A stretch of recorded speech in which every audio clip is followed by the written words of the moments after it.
La lumière provenant des objets qui nous entourent pénètre dans nos yeux. Elle traverse un ensemble de milieux transparents. La cornée, l'humeur aqueuse, le cristallin, puis l'humeur vitrée. Elle va ensuite former une image sur la rétine. La quantité de lumière qui pénètre dans l'œil est contrôlée par l'ouverture de la pupille, délimitée par l'iris. C'est l'iris qui donne sa couleur à l'œil. Afin que l'image formée sur la rétine soit bien nette, des muscles peuvent tirer sur le cristallin et modifier sa forme. On parle d'accommodation. L'intérieur de l'œil apparaît noir lorsqu'on le regarde de l'extérieur, car une enveloppe pigmentée le recouvre. C'est la choroïde. La membrane la plus externe de l'œil est blanche et dure. C'est la sclérotique. Quand la lumière arrive sur la rétine, elle déclenche des réactions chimiques dans certaines cellules nerveuses, les photorécepteurs. Il existe deux types de photorécepteurs, les cônes et les bâtonnets. Les cônes sont moins sensibles à la lumière que les bâtonnets. De nuit, ce sont surtout les bâtonnets qui sont activés. Cependant, les bâtonnets seuls ne permettent pas de distinguer les couleurs et l'acuité visuelle est faible.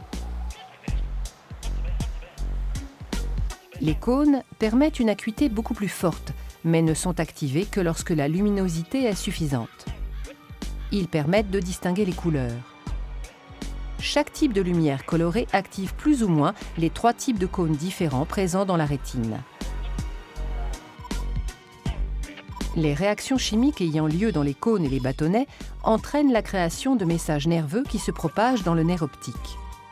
Ce sont des signaux de nature électrique dont la fréquence correspond à une information codée. Ces messages nerveux empruntent les voies visuelles pour atteindre le cortex visuel occipital, la partie arrière du cerveau qui traite les informations visuelles. Les messages nerveux issus des parties temporales de chaque rétine se propagent sans changer d'hémisphère cérébral. Les messages nerveux issus des parties nasales de chaque rétine se croisent au niveau du chiasma optique et rejoignent le cortex visuel occipital de l'hémisphère cérébral opposé. Au cours de leur trajet, les messages nerveux passent d'une fibre nerveuse à une autre au niveau de zones de jonction appelées synapses. Là, les signaux électriques qui arrivent de la rétine engendrent la libération de substances chimiques appelées neurotransmetteurs, qui traversent l'espace entre les deux fibres nerveuses et qui se fixent sur des récepteurs de forme complémentaire. Cette fixation entraîne la naissance de nouveaux signaux sur les fibres reliées au cortex. Le cortex visuel occipital est constitué de différentes aires spécialisées dans le traitement des messages nerveux. Selon la fréquence des signaux électriques générés par les photorécepteurs, chaque aire interprète une caractéristique de l'image observée: forme, couleur, mouvement. Ces différentes aires communiquent entre elles et le cerveau réalise alors une interprétation globale. Ce que nous appelons vision est donc une interprétation cérébrale de signaux électriques.